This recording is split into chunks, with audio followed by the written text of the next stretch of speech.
Hey everybody, it's Mike Frieder here with On-Call Compliance Solutions, and I'm back with another compliance tip of the week. Today we're talking about DFARS NIST SP 800-171 and CMMC, why you should ignore NIST SP 800-171 Revision 3 for now.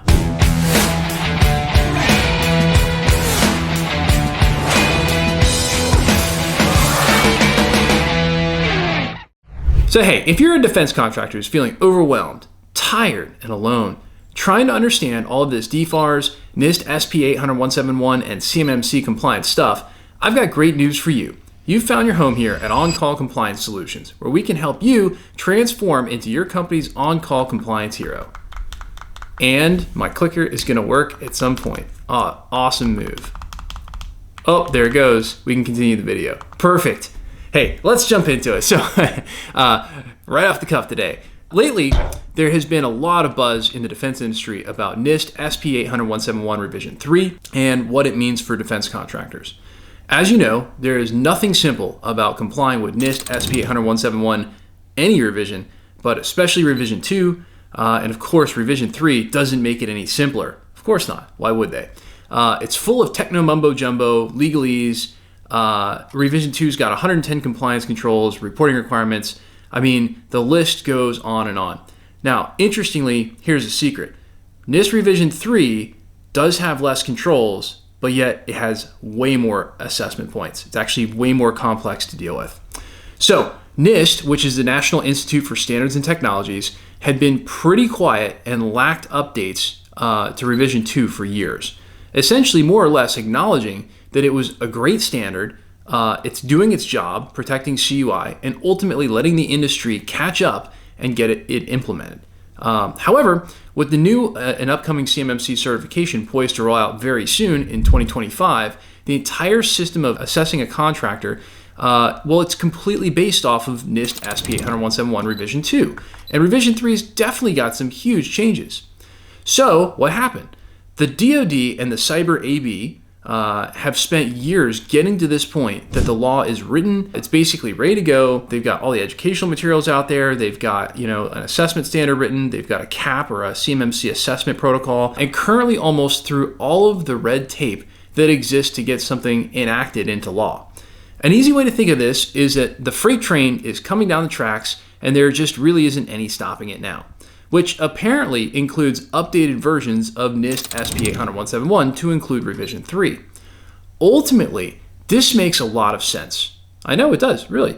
The goal is to properly secure CUI and make our defense industrial base, that's you, the defense contractor, that is the company supplying the U.S. defense industry, more resilient to information theft, hacking, and being shut down by a cyber threat, as well as gain better intel and situational awareness when there are incidents through the cyber incident reporting requirements held in DFARS 252.204-7012. So, what is it that actually happened that keeps our eyes focused on NIST SP 800-171 Revision 2? Well, in May of 2024, the Office of the Undersecretary of Defense issued a memo stating the following, and I quote, "The deviation clause requires contractors who are subject to 252.204-7012 to comply with National Institute of Standards and Technologies, that's NIST, Special Publication 800-171 Revision 2, instead of the version of NIST SP 800-171 in effect at the time the solicitation is issued, or as authorized by the contracting officer."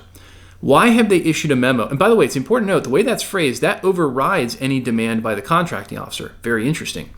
Why have they issued a memo which essentially states that they are permanently altering the DFARS 252.204-7012 clause, and the only alteration is to include in writing that Revision 2 of NIST SP 800-171 is the requirement, making it clear that Revision 3 is out of the picture? The reality deals with how hard it is to get an entire industry, hundreds of thousands of companies, on the same page when it comes to a regulation on information security. Simply put, it was deemed too complicated to both roll out CMMC certification and have everyone in the defense industrial base completely change their focus from 800-171 R2 to R3. I personally think this was a very smart decision, but there is certainly a big item that appears to be being overlooked. That is, what about those companies who are on the ball, want to implement the latest and greatest when it comes to information security, but would fail an audit if they move to the latest NIST SP 800-171 revision maybe if they wouldn't fail, it would certainly cause chaos in the middle of that assessment. So I'd have to assume it would be a failure. What about those people who just want to be at the top of security, on the ball, doing what they're supposed to be doing, right? What about those companies who are proactive in doing the right thing? Well, I'll tell you, at OnCall, we have studied and broken down Revision 3 extensively. And if you haven't seen some of our other videos, definitely check them out. There's a wealth of knowledge there about what has changed, and there's plenty there. With that being said, I think for defense companies out there, time has proven it is actually better to move slowly and do what is required of you by law. That requirement stands as Revision 2 right now, and based on the reasons given and the impending rollout of CMMC certification, I think it stands to reason that we will be held on Revision 2 for years to come. Okay, years, not like months. I don't actually see a reason why they would change to higher revisions and more complexity in NIST at all. I don't see a reason. It took them 6 years to really come out with something beyond Revision 2. I don't really see why they're going to push everybody to Revision 3 right now. I think Revision 2 is enough to protect the CUI at a fundamental level. I think Revision 3 primarily focuses on a lot of points that clarify rules but don't have a lot of substance when it comes to actually different things you're doing. Now, I believe that great piece of news overall. If you ask me, Revision 3 has got some really great stuff in it, and it does. I think the language is clearer, the guidance is clear. They've tried to make it easier to read through. Sadly, they failed, right? Because there's more complexity there. There's more stuff to do. So they have definitely not made it easier to comply with it. But it just isn't a substantial enough increase in the security of most systems, and protecting CUI to be so important that change is needed, right? So in other words, the changes in Revision 3 must have been deemed behind the scenes to be inconsequential to the macro effect of just getting compliant in terms of the protection of CUI. Otherwise, it would be easy. They would just say, look, latest version, go ahead and go jump on Revision 3, you guys. Keep in mind also, there's a slew of complaints out there about how much it costs for companies out there to just figure this out and get compliant. Now, I'll tell you, that cost doesn't have to be high. I think that's really where OnCall shines, and that's where OnCall comes in to help you if you're a defense company by pointing you in the directions and even helping you implement the most cost-effective methods of truly being compliant. I'm not talking about Band-Aid solutions or one-size-fits-all solutions. I'm talking about a focus on your company, what you're doing now, and how we can make that compliant. And hey, if there's stuff we have to add to it, we can talk about that too. We have to remember that NIST's function is different than DoD. NIST's job is to stay on top of things and evolve standards. I believe primarily that R3 is doing a lot of clarifying where R2 was a big change in how things needed to be secured from R1. By now, there's a lot of guidance on how things should be done, and the very small amount of variance and gray area out there typically carries with it an easy path to solvency. So there you have it. No worries about Revision 3 for right now if you're in the defense industry. We are staying on NIST SP 80171 R2. Literally, it says until further notice, or until this memo is rescinded, which we know how long it takes to do anything in the government.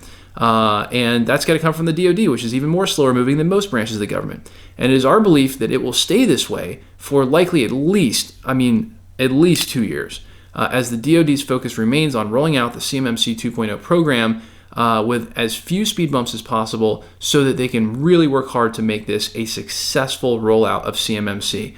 That I think I'm very excited about. As you know, again, I am a CMMC assessor. We are gearing our company up for doing assessments as well. We're not quite there yet. We are literally waiting on the DoD to come in and do an audit on us. Hopefully that will happen very soon, a little bit later this year.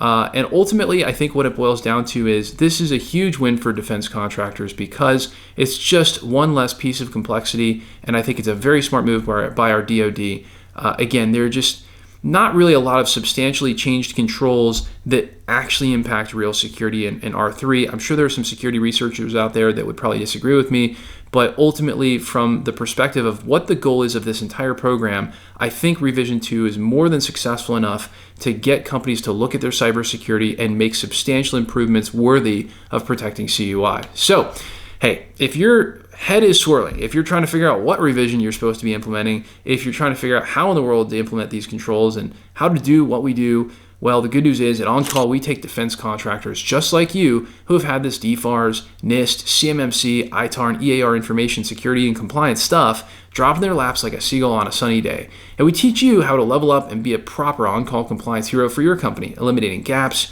gray areas, and getting this all solved while showing you how to leverage compliance as your secret weapon to land more defense work with higher profit margins. Now that is what becoming an on-call compliance hero can do for you. If you're looking for more information on getting compliant, our compliance experts are always on call for you. You can visit cmmccompliancesecrets.com or check out the description below for links to get help right now. If you love the content we're putting out here for you, help us out with a big thumbs up on that like button, or even better, smash the subscribe button. I'm leaning late, smash it as hard as you can. Because let me tell you what, we do this stuff for free. We love doing it for you guys. We love all the comments and feedback. And the best way you can say thank you to us is hit that subscribe button to get the latest compliance content as soon as the compliance nerds roll it out. Until the next compliance tip, my friends, stay safe and secure out there. Hit us in the comments below to let us know what you'd like to know more about when it comes to information security and compliance. And of course, I'll see you on the next one.